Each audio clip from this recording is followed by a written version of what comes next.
ഹരിയോടൊപ്പത്തിൻ്റെ പുതിയൊരു ലക്കത്തിലേക്ക് സ്വാഗതം. ഈ ശ്രീനിവാസൻ്റെ ഒരു പ്രശസ്തമായൊരു സിനിമയാണ് ചിന്താവിഷ്ടയായ ശ്യാമള. അതിൽ വിജയമാഷ് എന്ന് പറയുന്നൊരു കഥാപാത്രമാണ് ശ്രീനിവാസൻ അവതരിപ്പിക്കുന്നത്. അപ്പോൾ ശ്രീനിവാസൻ വളരെ പ്രശ്നക്കാരനായ ഒരു ആളായി ജീവിക്കുമ്പോൾ ഇദ്ദേഹത്തിന് നന്നാക്കാൻ വേണ്ടി എല്ലാവരും കൂടെ നിർബന്ധിച്ച് ശബരിമലയ്ക്ക് വിടും. ശബരിമല പോയിട്ട് അത് താടിയും മുടിയൊക്കെ നീട്ടി വളർത്തി ശബരിമല പോകുന്നു. അപ്പോൾ ഇത് തിരിച്ചു വരുന്ന ദിവസം, വിജയമാഷ് തിരിച്ചു വരുന്ന ദിവസം വ്രതം മുറിപ്പിക്കാൻ വീട്ടിൽ ചിക്കൻ ഉണ്ടാക്കുന്നു, ഇറച്ചി നോൺ വെജ് എല്ലാം ഉണ്ടാക്കുന്നു. അതിനുള്ള എല്ലാ തയ്യാറെടുപ്പുകളും തകരുകയും നടക്കുമ്പോൾ അദ്ദേഹത്തിന് അവിടെ വെച്ച് ആത്മീയവാദയുടെ താല്പര്യം തോന്നുകയും തിരിച്ച് വന്നപ്പോൾ ഇതെല്ലാം എടുത്ത് പുറത്തെറിയുന്ന ഒരു സീനുണ്ട്. ആ മലയാളികളെ ഒരുപാട് ചിരിപ്പിച്ചൊരു സംഭവമാണ്. അതൊരു തമാശയാണെങ്കിൽ പോലും പലർക്കും ഈ വ്രതം മുറിക്കുന്നതുമായിട്ട് ബന്ധപ്പെട്ട് പല കഥകളും പറഞ്ഞു കേൾക്കാറുണ്ട്. അന്ന് തന്നെ വരിക, വന്ന് വ്രതം മുറിക്കുക, മാല ഊരി, പിന്നെ നോൺ വെജ് കഴിക്കുക, പിന്നെ എന്തൊക്കെ ദുശീലങ്ങൾ മുമ്പ് ഉണ്ടായിരുന്നോ, മദ്യപിക്കുന്നവരാണെങ്കിൽ അന്ന് തന്നെ മദ്യപിക്കുക എന്നൊക്കെ പറഞ്ഞു. ഇപ്പോൾ വന്ന് പലരും ബാറിപ്പോയി വരെ വ്രതം മുറിക്കുന്ന ഒരു കാലമാണ്. ഇതിനെക്കുറിച്ച് എന്താണ് ഹരിയുടെ ഒരു അഭിപ്രായം? ഒരുപക്ഷെ ഈ ഒരു കഥയുടെ അല്ലെങ്കിൽ ഇതിൻ്റെ നമ്മളിപ്പോൾ സംസാരിക്കുന്ന വിഷയപറ്റി ഏറ്റവും കൃത്യമായിട്ട് ശ്രീനിവാസൻ ചിന്താവിഷ്ട ശ്യാമളയിൽ വിവരിച്ചിട്ടുണ്ട് എന്നാണ് എനിക്ക് തോന്നുന്നത്. എന്തിനാണ് ശരിക്കും വ്രതം എടുക്കുന്നത്? കാരണം വ്രതമെടുക്കുന്ന ശ്രീനിവാസൻ്റെ അവസ്ഥ എന്തായിരുന്നു ആലോചിച്ച് നോക്കൂ.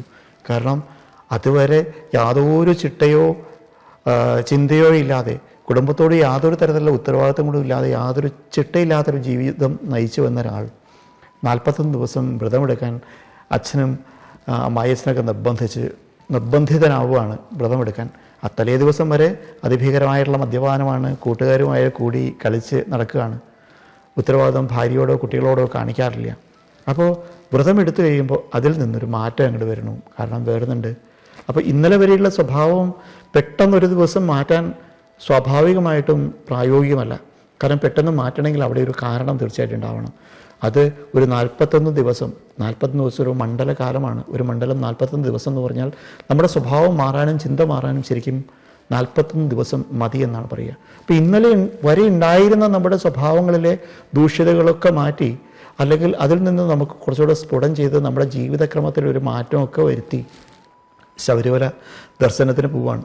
ശ്രീനിവാസൻ അത് ഭംഗിയായി ചെയ്തിട്ടുണ്ട്. കാരണം അതിഭീകര ഭക്തിയോടെ ക്ഷേത്രങ്ങളിൽ പോയി പ്രാർത്ഥനയും ഇതെല്ലാം കഴിഞ്ഞ് ശബരിമല എത്തുമ്പോൾ അവിടെ നോക്കുമ്പോൾ എന്താണ്, പല വലിയ ആളുകളെ കാണുന്നു.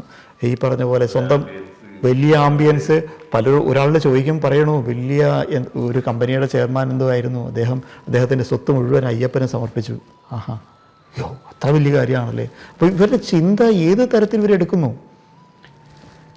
ഇത് മുഴുവൻ കഴിഞ്ഞ് വന്നപ്പോൾ വലിയ ആൾക്കാർ അവരുടെ സ്വത്ത് മുഴുവൻ അയ്യപ്പന് സമർപ്പിക്കുകയാണെങ്കിൽ പിന്നെ എനിക്ക് ഇങ്ങനെ ആയിക്കൂടെ എന്നുള്ള തരത്തിൽ ആ കഥയെ വേറൊരു തരത്തിലേക്ക് കൊണ്ടുപോകുന്നു. നമുക്കിത് വേറൊന്ന് ആലോചിച്ച് നോക്കാം. ഈ 41 ദിവസം കൊണ്ട് സ്വഭാവം മാറി ശബരിമലയിലേക്ക് പോയി.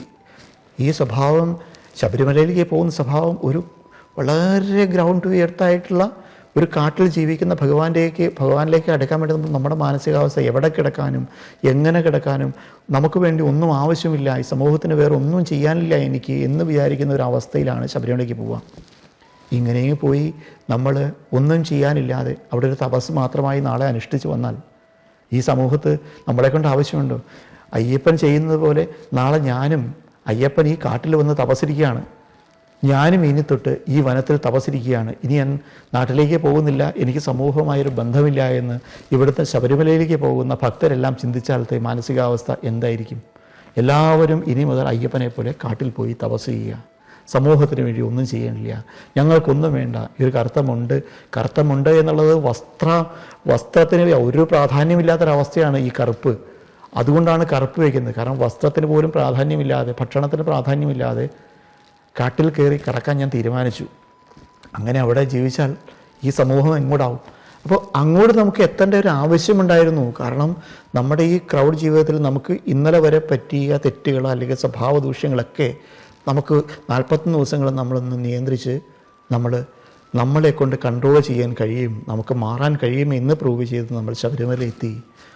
ഭഗവത് ദർശനം കഴിഞ്ഞ് നമുക്ക് ആ ഒരു മാനസികാവസ്ഥ നമ്മൾ എൻജോയ് ചെയ്ത് ആ ഒരു അനുഗ്രഹം നമുക്ക് ലഭിച്ചു എന്ന് നമുക്ക് ഫീൽ ചെയ്ത് കഴിഞ്ഞ് നമ്മൾ തിരിച്ചു വന്നാൽ വീണ്ടും ഈ സമൂഹത്തിൻ്റെ ഭാഗം നമുക്ക് ആയേ മതിയാവൂ. വീണ്ടും നമുക്കിതൊന്നും ആവശ്യമില്ല, എനിക്കിതൊന്നും ആവശ്യമില്ല, ഞാൻ എവിടെയെങ്കിലും കിടന്നോളാം, എനിക്കൊന്നും വേണ്ട എന്ന് പറഞ്ഞ് നാളെ തൊട്ട് വീണ്ടും കറുത്ത വേഷമായാൽ എന്തായിരിക്കും അവസ്ഥ? ശ്രീനിവാസൻ ആ സിനിമയിൽ പറഞ്ഞ പോലെ എനിക്ക് ഭഗവത് സാക്ഷാത്കാരം മാത്രം മതി, എനിക്ക് വേറൊന്നും വേണ്ട. അപ്പോൾ പുറത്തേക്ക് വന്നിട്ട് നമ്മൾ പെരുമാറുന്നത് മുഴുവൻ അബദ്ധമായിട്ട്, സമൂഹത്തിന് യാതൊരു ഗുണവുമില്ല. ശ്രീനിവാസൻ ചെയ്യുന്ന പോലെ സ്കൂളിൽ പോയാൽ പഠിപ്പിക്കാൻ എനിക്ക് പോകാൻ കഴിയില്ല, എനിക്ക് അത് ചെയ്യാൻ കഴിയില്ല, ഇത് ചെയ്യാൻ കഴിയില്ല. കാരണം ഞാൻ ഈശ്വരനിലേക്ക് അടുത്തു. ഈശ്വരൻ പണിയൊന്നും എടുക്കണില്ലല്ലോ. ഈശ്വരൻ എത്ര പണി എടുക്കുന്നുണ്ടെന്ന് നമ്മൾ കാണുന്നില്ല. തിരിച്ചു വന്ന് നമ്മൾ വീണ്ടും നമ്മുടെ പഴയ ജീവിതത്തിലേക്ക് പോകണം. പഴയ ജീവിതത്തിലേക്ക് പോകുമ്പോൾ പഴയ ദുസ്വഭാവങ്ങളിലേക്കോ അല്ലെങ്കിൽ ചീത്ത സ്വഭാവങ്ങളിലേക്കോ പോകാതിരിക്കാനാണ് നമ്മൾ 41 ദിവസം കൊണ്ട് മാറിയത്. 41 ദിവസം കൊണ്ട് നമ്മൾ മാറിയത് ഈ പറഞ്ഞ പോലെ എൻ്റെ ഭക്ഷണ രീതി പൂർണ്ണമായിട്ടും മാറ്റാൻ വേണ്ടിയല്ല, എൻ്റെ ജീവിത സ്വഭാവം, ബന്ധങ്ങൾ ഒക്കെ മാറ്റാൻ വേണ്ടിയല്ല. എനിക്ക് 41 ദിവസം കൊണ്ട് എനിക്ക് ആവശ്യമില്ലാത്ത 1 or 2 ചീത്ത ദൂഷ്യങ്ങൾ, ആ സ്വഭാവ വൈകൃതങ്ങൾ എനിക്ക് 41 ദിവസം കൊണ്ട് എനിക്ക് മാറ്റാൻ കഴിഞ്ഞു. എനിക്ക് ഭഗവത് ദർശനം കഴിഞ്ഞ് തിരിച്ചു വന്ന് എത്രയും പെട്ടെന്ന് എനിക്ക് സാധാരണ വ്യക്തിയായും മതിയാവൂ. അതിനുശേഷവും ഞാൻ ആ പഴയ രൂപത്തിലാണെങ്കിൽ ഈ സമൂഹം എന്നെ പുച്ഛിച്ചേ മതിയാവൂ. കാരണം ഈ സമൂഹത്തിന് ഗുണമില്ലാത്ത ഒരു വ്യക്തിയും കൂടെ ഈ സമൂഹത്തിന് തീറ്റിപ്പോരേണ്ട ആവശ്യമുണ്ടോ? നമുക്ക് സമൂഹത്തിന് ആവശ്യമുണ്ടെങ്കിൽ മാത്രമേ നമ്മളെ സമൂഹത്തിന് ആവശ്യമുണ്ടാവുള്ളൂ. നമുക്ക് മറ്റുള്ള ഒരു കമ്മിറ്റ്മെൻറ്റ് ഉണ്ടാവണം. അപ്പോൾ ശബരിമലയ്ക്ക് പോകുമ്പോഴും അല്ലെങ്കിൽ ഏത് ക്ഷേത്രത്തിൽ പോയി നമ്മൾ പ്രാർത്ഥിക്കുമ്പോൾ തിരിച്ചു വന്ന് ഒരു നിശ്ചിത ശതമാനം വീണ്ടും നമ്മളായി തന്നെ ആവാൻ, എന്തായിരുന്നു നമ്മളെ മനസ്സിലാക്കി അതാവാൻ നമ്മൾ ശ്രമിക്കുമ്പോൾ മാത്രമേ നമുക്ക് യഥാർത്ഥത്തിൽ ഈശ്വരവിശ്വാസം ഉണ്ടാവും. അതുകൊണ്ട് തന്നെ അങ്ങോട്ട് നമ്മൾ വ്രതം നോക്കുന്നുണ്ടെങ്കിൽ തീർച്ചയായിട്ടും തിരിച്ചു വരുമ്പോൾ വ്രതം ഒഴിവാക്കണം. അതിൽ വേറൊന്നുണ്ട്, ചില കാര്യങ്ങളെങ്കിലും നമുക്ക് മോശമായിരുന്നു ഇതിനു മുമ്പ് തോന്നിയ കാര്യങ്ങൾ നമ്മൾ പൂർണ്ണമായി ഒഴിവാക്കാൻ നോക്കുക.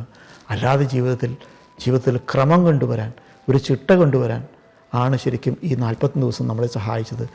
അല്ലാതെ ഇത് കഴിഞ്ഞ് നമ്മൾ പൂർണ്ണമായിട്ടും അതോടെ ഒരു കാരണവശാലും നമുക്ക് ജീവിക്കാൻ പാടില്ല എന്ന് തന്നെയാണ് പഴയ കാലത്തെ ശാസ്ത്രം ഈ സമൂഹത്തെ പഠിപ്പിച്ചിട്ടുള്ളത്. ശബരിമല ദർശനം കഴിഞ്ഞ് വന്നാൽ ബാറിൽ പോയി വ്രതം മുറിക്കുന്ന ഒരു ശീലം ഒട്ടും ഭൂഷണമല്ല. ഈ വിഷയത്തെക്കുറിച്ചുള്ള നിങ്ങളുടെ അഭിപ്രായങ്ങൾ ഉറപ്പായും കമൻറ്റ് ചെയ്യുക. ഈ വീഡിയോ മറ്റുള്ളവർക്കും ഷെയർ ചെയ്യുക. ഹരിയോടൊപ്പം എന്ന യൂട്യൂബ് ചാനൽ സബ്സ്ക്രൈബ് ചെയ്യുക. മറ്റൊരു വിഷയവുമായി വീണ്ടും കാണാം.